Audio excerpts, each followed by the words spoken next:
Hi everyone and welcome back to another episode of Retro Electric. I skipped the January video and for a reason. I moved again in the middle of the pandemic with tons of computers to move, literally tons of. Yay! But finally I have an entire studio, although it is very small, dedicated to filming and messing with retro stuff. Now, this will be a short video. I'm gonna show you my current setup in the studio and at the end I will announce some improvements to the channel I'd like to do.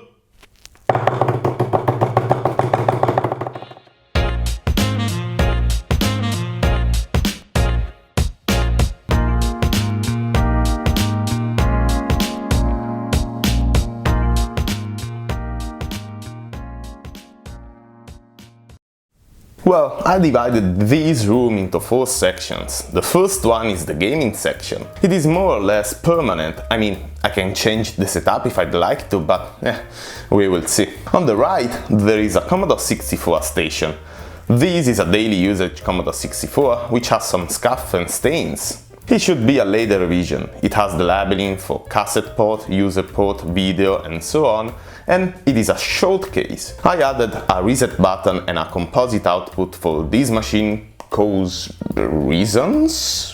I mean, the reset button is very handy and kinda with the electronics than a power cycle, and the composite output is simply for easier connectivity. Usually I cannot find the DIN cable, so having a physical and universal RCA connection on the back is very handy. Plus, as I said, this machine is in poor condition overall, so it was a perfect candidate to be modified. The monitor is fair, it is a Commodore 1084S.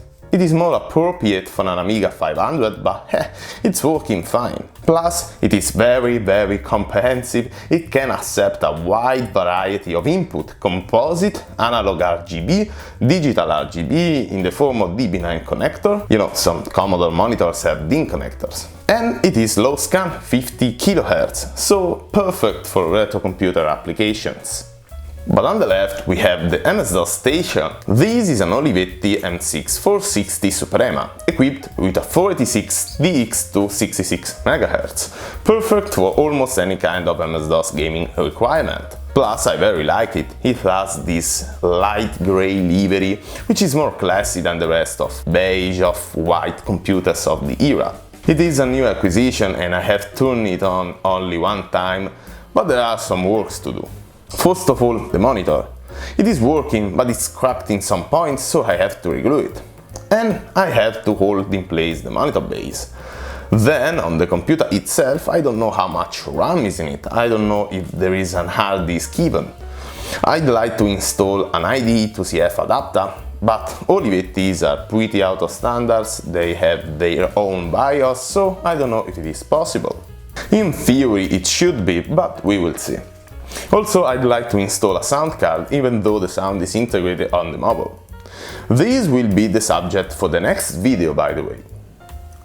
On this corner we have a pretty basic repair/mod station. Here I have my components, screwdrivers, soldering irons, desoldering stuff, my oscilloscopes and so on.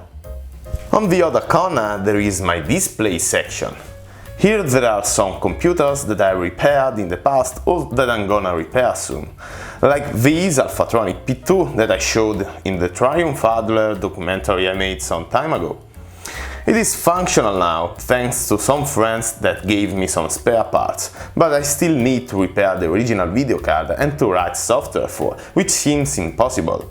I have footage of this dated 2018, so it will be an involved video. On the top shelf there are 2 computers I really like. The first is an Olivetti M24, the first IBM compatible from Olivetti. As you can see, it is filthy, I haven't even tried to turn it on yet.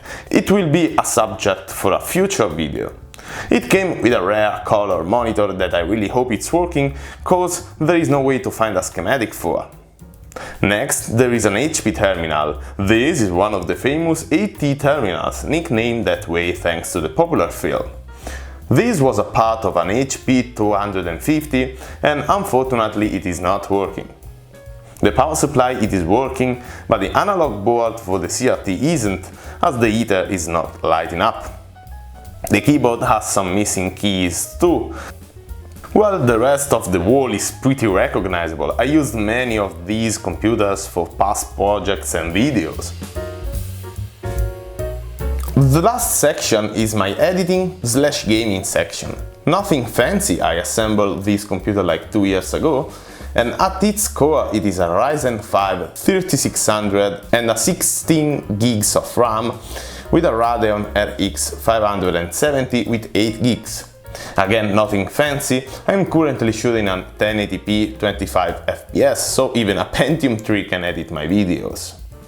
And now time for some announcements.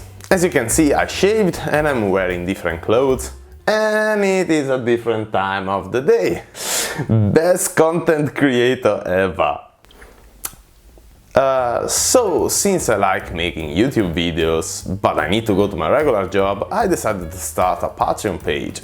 So if you'd like to, you can support my work, and on the other hand, I can make more YouTube videos and improve my video quality. You will find the link into the description below and in the end of this video.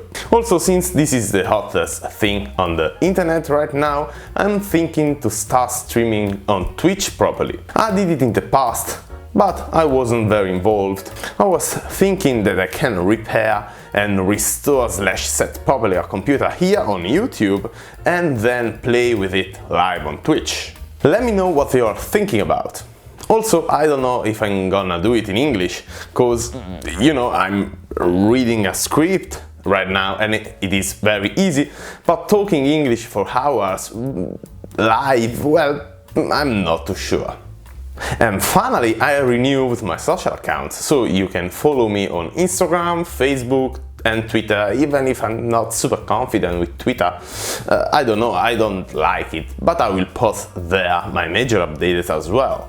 Well, that's all. So, thanks for watching until the end and see you next time.